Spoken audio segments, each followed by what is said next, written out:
155 मध्ये शिवसेनेचाच उमेदवार आलाच पाहिजे, 155 मध्ये शिवसेनेला उमेदवारी मिळालीच पाहिजे,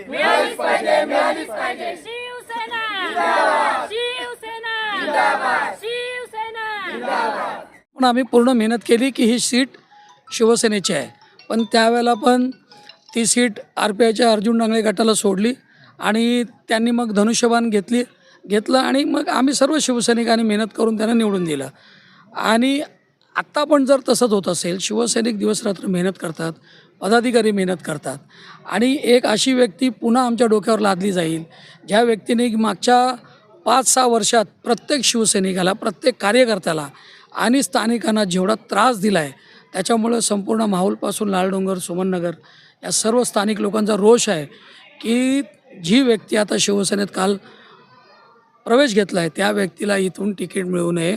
आणि जर तसं झालं तर आम्ही शिंदे साहेबांना विनंती करतो आणि माननीय खासदार राहुल शेवाळे साहेबांना की आम्ही शिवसेनेचे एकही पदाधिकारी, कार्यकर्ता त्या व्यक्तीचं काम करणार नाही ज्या व्यक्तीनी ही तिकीट मागणी केलेली आहे.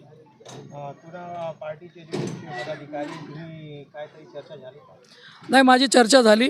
कालपासून मी बरंच BJPच्या पदाधिकाऱ्यांशी बोलतो आहे, शिवसेनेच्या पदाधिकाऱ्यांशी बोलतो आहे, आमचे सर्व जेवढे पदाधिकारी आहेत शिवसेनेचे त्यांच्याशी बोलतो आहे आणि प्रत्येकाचं एकच मत आहे की आम्ही कुठल्याही आता नवीन येणाऱ्या उमेदवारासाठी काम करणार नाही.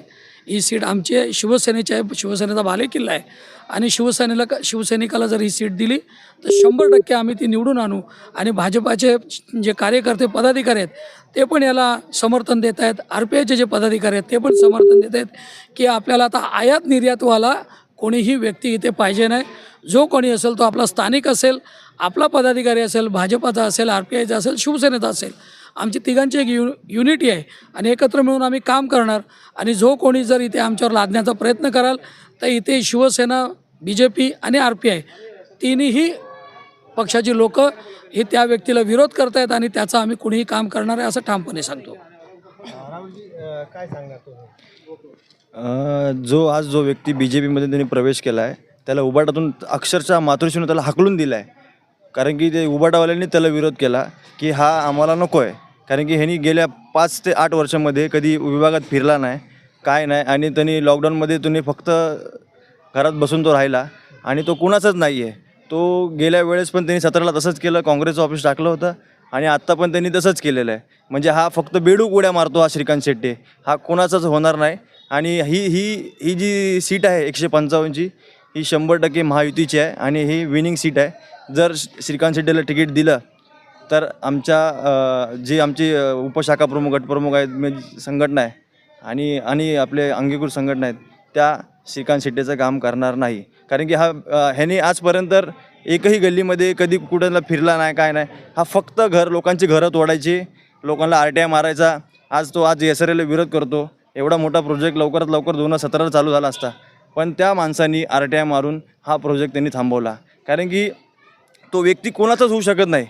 मी ठामपणे सांगतो की हा जर श्रीकांत शेट्टी जर इथं आला तर आम्ही त्याला लाथांनी उडून मारू, पण त्याला इथं शाखेत उभा करणार नाही. आमदार निवडून आले, आमदारांनी पण भरपूर काही कामं या विभागात केलेली आहेत. 155 मध्ये कुठल्याही कामाला नाही न बोलताना त्यांनी अजूनपर्यंत त्यांची लादीकरणाची कामं झाली, शेडची कामं झाली, प्रत्येक कामं या शिवसेनेनी धनुष्यबाणाने इथे केलेली आहेत. त्यामुळे ही सीट आमची शिवसेनेची स्थानिक सीट आहे आणि आम्ही ही सीट कोणाला देणारही नाही. आणि जरी कोण बाहेरून उमेदवार आला तरी आम्ही त्याचं काम करणार नाही. हे सगळ्या उपशाखा प्रमुख, आमच्या गटप्रमुख यांचं हे देखील हेच म्हणणं आहे. त्यामुळे महिला आरक्षण हे पण लक्षात घेऊन की महिला आरक्षण दिलेलं आहे आणि महिलांनी ही सीट काढायची आहेत आणि आम्ही काढणार, हे शिवसेना हे ठामपणे सांगते. तर ही सीट कोणालाही न देता ही शिवसेनेलाच मिळाली पाहिजे. शिवसेनेमध्ये तुम्ही कोणत्याही उमेदवाराला द्या, आमचं पूर्ण सहमत त्यांच्याकडे असणार आहे, पण ही सीट शिवसेनेचीच आहे.